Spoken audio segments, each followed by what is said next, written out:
pun kita berusaha untuk menghindar. Jadi kita arahkan perbuatan kita ini di dua jalur. Jalur wajib, jalur sunat. Sunat wajib, sunat wajib. Andai kata kita berada di jalur harus, niatkan yang harus itu untuk membantu terlaksananya ibadah. Yang harus itu pun bernilai ibadah. Nah, sehingga kita mampu di dalam hidup sehari 24 jam ini kita terus menerus di dalam ibadah, tergantung kepada niat kita dikala mengerjakan. Nah, makanya yang namanya ibadah itu Kak Amri jangan dipahami bahwa ibadah itu cuma sembahyang salat sebaru, atau ibadah itu ngaji terus menerus. Enggak. Yang namanya ibadah itu bisa kita artikan dengan pengertian yang seluas-luas. Pekerjaan apa saja yang dibolehkan Allah dan Rasul kita kerjakan dengan penuh keikhlasan hanya mencari ridha Allah, itu niatnya ibadah nilainya. Nah, pekerjaan apapun asal dengan catatan pekerjaan itu dibolehkan oleh Allah dan Rasul, dibolehkan oleh agama, ya kita kerjakan hanya niat mencari ridha Allah, penuh keikhlasan, nilainya ibadah. Dari pekerjaan yang paling kecil sampai kepada yang besar. Sebatang paku kita lihat di jalan kamu, cuman paku. Kalau karena batis bisa luka batis, karena ban bisa bocor ban ini. Diambil, tidak apa-apa supaya kita selamat, orang lain selamat.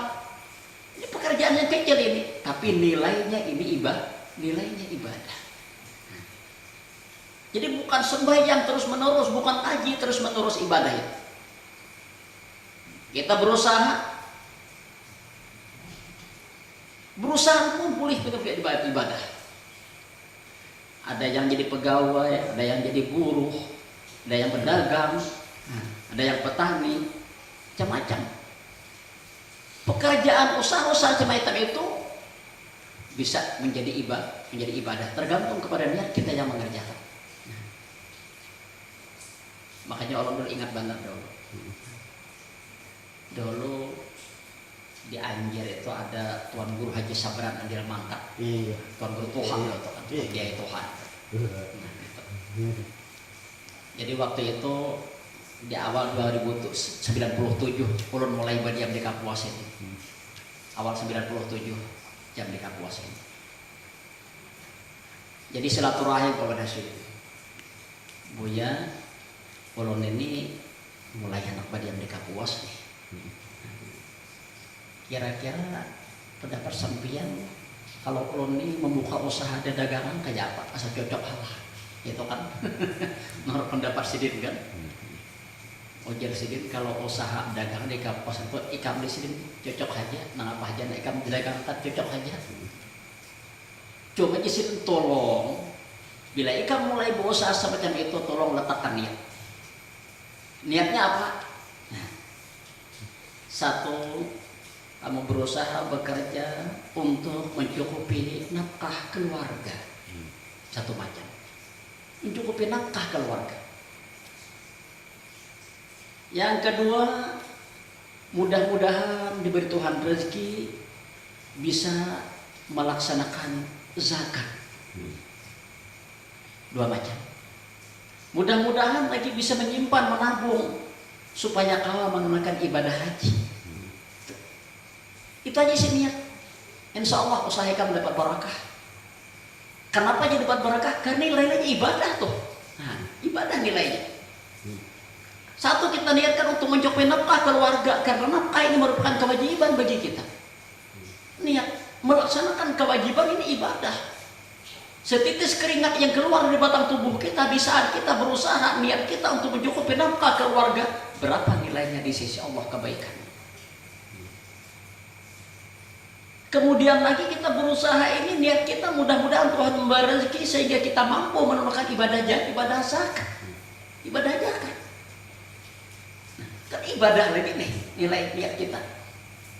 Terus lagi mudahan kita bisa nabung, ada lebihan rezeki.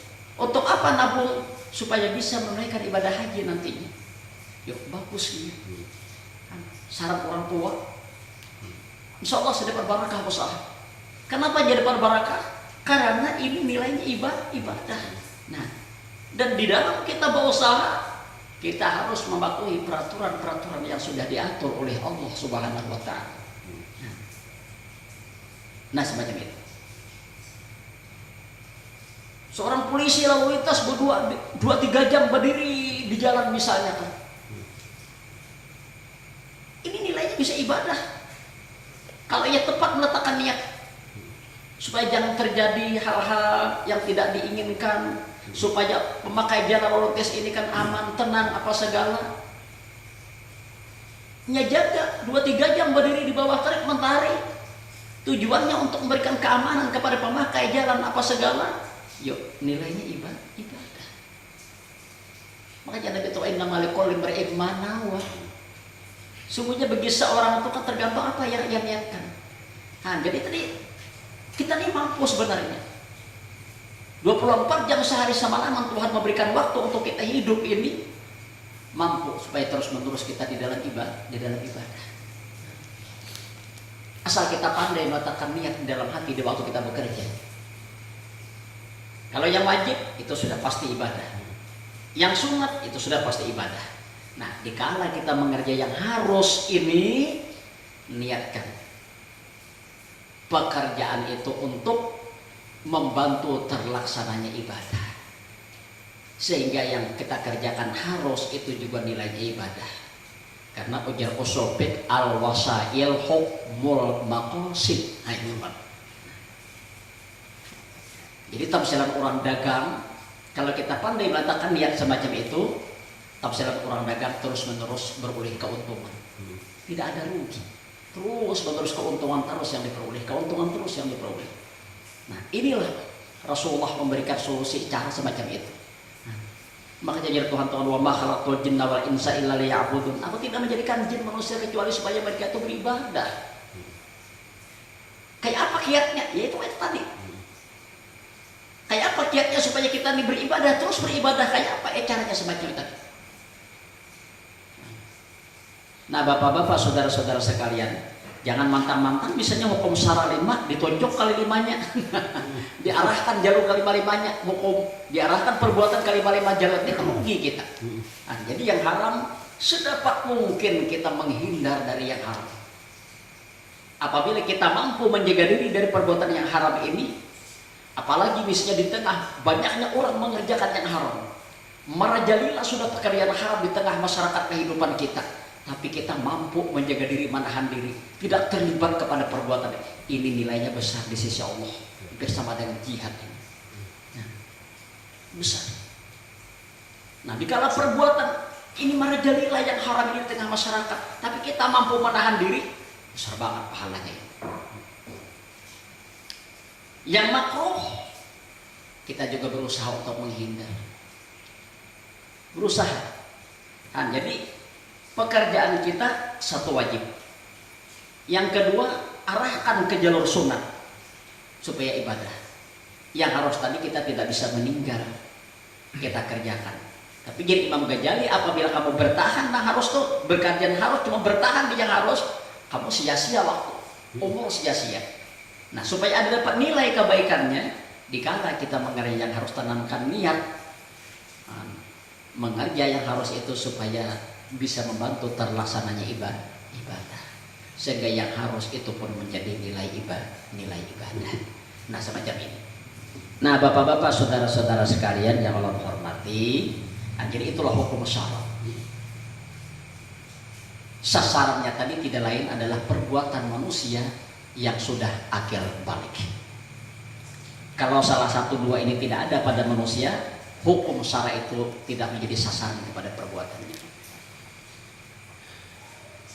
Orang itu sudah usia tua, berakal, tapi lama kelamaan karena tuanya sudah tua bangka, akhirnya akalnya hilang. Jadi bahasa kita tuh lalalian, latah, hilang akal. Nah, karena terlalu tua banget, hilang akal, dicabut oleh Allah. Nah, di saat itu hukum syara ini tidak menyangkut lagi dengan perbuatannya. Sehingga kan mereka orang Tuhan sudah latah ini, kada tahu apa-apa lagi, kada tahu urusan dosa, urusan pahala lagi. Nah, puasa kah ada kasih sembahyang, kah ada kada tahu lagi. Di akal sih kada